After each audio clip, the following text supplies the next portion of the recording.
Hello दोस्तों, आज मैं आपको बताने वाला हूँ ह्यूमन डाइजेस्टिव सिस्टम, मानव का पाचन तंत्र। हम जो खाना खाते हैं तो वो जो पचने में कई स्टेजेस से हमारा खाना जो है ना फूड है कई स्टेजेस से होकर गुजरता है, तो अंत में वो डाइजेस्ट होता है। कैसे डाइजेस्ट होता है हमारा खाना? देखो, जो खाने का जो हमारे फूड का जो डाइजेशन है ना वो स्टार्ट हो जाता है हमारे मुंह से ही, हमारे माउथ में ही स्टार्टिंग हो जाती है उसकी। कैसे? डाइजेशन का मतलब भी है breaking down of food in the simpler form, in the simplest form, यानी छोटे से छोटे टुकड़ों में उसको तोड़ देना और उससे पोषक तत्व हमारे शरीर द्वारा ले लिया जाता है, यानी न्यूट्रिएंट्स हमारे शरीर द्वारा एब्जॉर्ब कर लिया जाता है और हमारे बॉडी का ग्रोथ होता है। तो पाचन करते हैं हम लोग, मुंह से खाना खाते हैं, दांतों से हम क्या करते हैं, उसको बाइट करते हैं, अपने फूड को बाइट करते हैं, उसको फिर ग्राइंड करते हैं।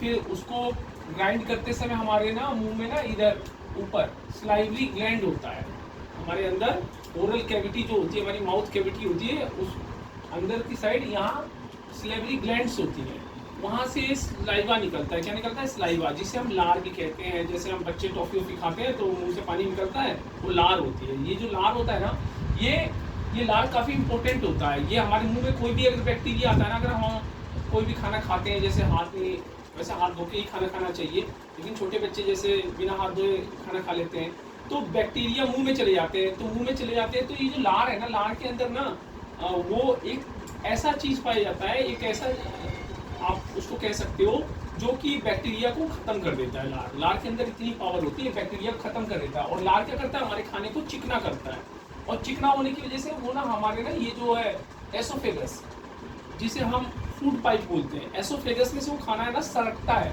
यहाँ से वो खाना सरकता है नीचे की ओर, धीरे धीरे, एकाएक नहीं आता, धीरे धीरे सरकता है और स्टोमक में आ जाता है। स्टोमक में क्या होता है? HCl बनता है, हाइड्रोक्लोरिक एसिड।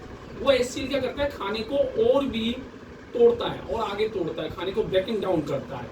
और फिर हमारा लीवर है ना बाइल जूस छोड़ता है, ये भी एक डाइजेस्टिव जूस है। बाइल जूस ना इसमें गैल ब्लैडर में इकट्ठा होता है और यहाँ से फिर ये जो गैल ब्लैडर से में इकट्ठा हो जाता है और यहाँ से बाइल जूस जाता है और यहाँ पेनक्रियास से पेनक्रियाटिक जूस निकलता है। और लीवर और हमारे स्टोमक में क्या होता है? HCl होता है। ये सब डाइजेशन में हेल्प करते हैं, उससे हमारा खाना ना और आगे डाइजेस्ट हो जाता है और सिंपलर फॉर्म में हो जाता है।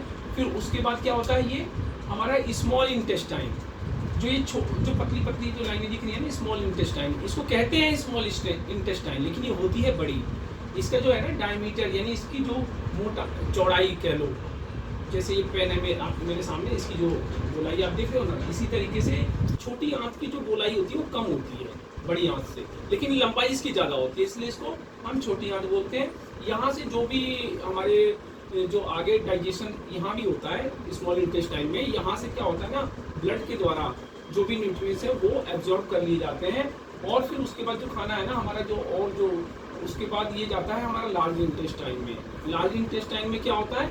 जो वाटर वगैरह है ये एब्जॉर्ब कर लिया जाता है, और जो वेस्ट मटेरियल होता है हमारे खाने का, ये एज ए जो लैट्रिन की तरीके से, लैट्रिन के फॉर्म में, या हम कह लें उसको एक्सक्रीटा मटेरियल बोलते हैं उसको, ठीक है। एक्सक्रीटा मटेरियल जो होता है यहाँ रेक्टम में आके इकट्ठा होता है और रेक्टम के बाद फिर एनएस से वो बाहर निकल जाता है। ये था हमारा डाइजेस्टिव सिस्टम, मैंने यहाँ सारा बता दिया है। अपेंडिक्स मैंने एक लिखा है, अपेंडिक्स का जो मीनिंग है वो आप लोग कमेंट करना, ठीक है। अच्छा लगे तो लाइक और सब्सक्राइब करना और कमेंट जरूर करना। Okay, thank you very much.